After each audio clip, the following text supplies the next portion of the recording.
who will give us the thumbs up?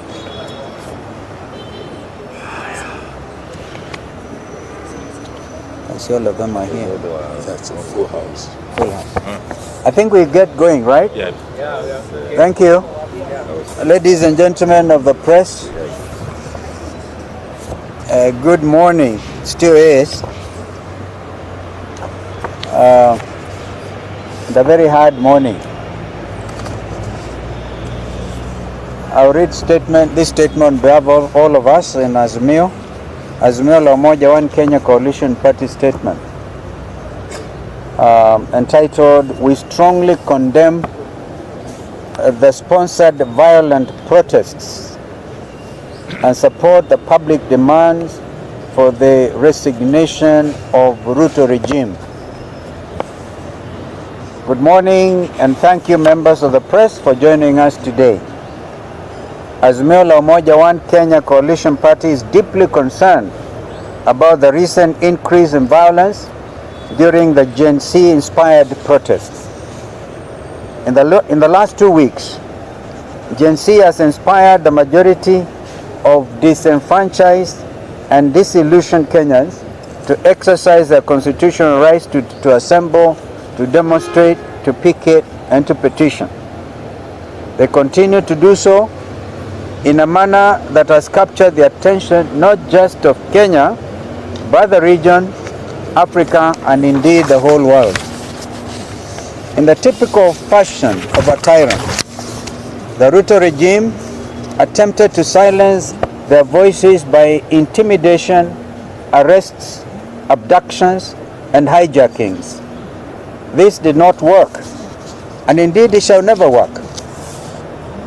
According to the Kenya National Commission on Human Rights, local and international media, the police executed a shoot-to-kill order that extinguished 41 young Kenyan promising lives, with over 300 Kenyans admitted to hospitals with gunshot wounds. The youth raised their demands from hashtag reject the finance bill to hashtag Ruto must go. Ruto and his henchmen sponsored goons infiltrated with the sole intention of destabilizing the continued peaceful protests. These disgraceful, criminal, and illegal activities violate the right to peaceful protest as provided for under Article 37 of the Constitution of Kenya 2010. Despite these perpetuated horrors, the young people have continued to march our streets, determined to drive and realize meaningful change for themselves, their families, and their country. We have observed that the intention of yesterday's well-organized, coordinated, and state-sponsored chaos was to undermine and denigrate the Gen Z-inspired nationwide non-violent protests. Looting was intentional. The destruction was planned. The torching of public and private property worth billions of shillings was carried out in collaboration with the already corrupted security forces in the full glare of the media, and indeed the international media as well as the onlookers. We also note that despite a court injunction prohibiting the use of live ammunition, tear gas, and crude weapons to disperse protests, police continue to deploy arbitrary gunfire, resulting in innocent deaths and injuries. To restore peace in the country, we demand that the police act swiftly in identifying and apprehending all the violent and criminal elements that infiltrated the peaceful protests. There are many questions that Gen Z, Azimio, and the world have, the two most significant of which are: why is Ruto, through his henchmen and thugs, hiring goons to destabilize constitutionally protected protests, causing chaos and mayhem? Is the goal to declare a state of emergency and suspend the constitution? Given Ruto's blatant mishandling of the economy through punitive tax policies, increased domestic and foreign borrowing, runaway corruption, ethnic and tribal public sector hiring, and astounding capacity to splurge on domestic and foreign travel and other luxuries, increase unemployment and high cost of living, the growing dissatisfaction the Kenyan public was to be expected. Generation Z is tired and Kenyans are tired. The slew of lies has left the hustlers, quote unquote, distraught and traumatized. Kenyans have had enough of Ruto and are demanding that hashtag Ruto must go today, not tomorrow.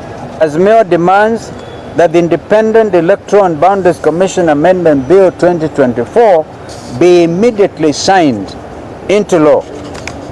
We are aware that this bill has been sitting on Ruto's desk for days now, and the Kenya Kwanza dictatorship is reluctant to sign it into law.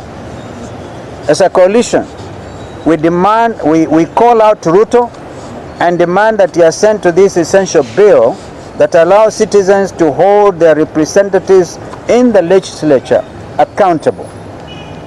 By the way, the Constitution says if you want to withdraw your member of parliament, you have to wait for 2 years. The 2 years are coming to an end on the 9th of August.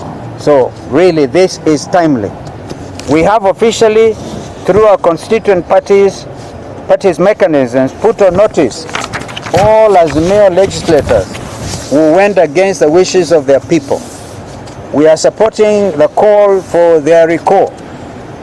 We continue to offer our condolences to the families of all those who lost their loved ones from the police bullets. We also wish those admitted to different hospitals quick recovery. We also note with concern the intention to divert the public attention from the real issues by purporting to adjust the salaries of senior state officers, members of parliament, members of county assemblies, and governors upwards at a time when the country's economy is not doing well. We urge our members to reject the salary increments. We call on all Kenyans to unite and defend the values of justice, democracy, and peace for which this country has been known. As a coalition, we are steadfast in our commitment to advancing the interests of every Kenyan citizen. Finally, it is time for Ruto to take responsibility for all his actions. He has blood on his hands, and he should go to allow for a smooth transition of power. Thank you, and may God continue to bless our country, Kenya. I can only very quickly... Members of Parliament? So we have 2 members of Parliament, the leaders actually, the leadership of Parliament, both Honorable Wandai and Honorable Mbui.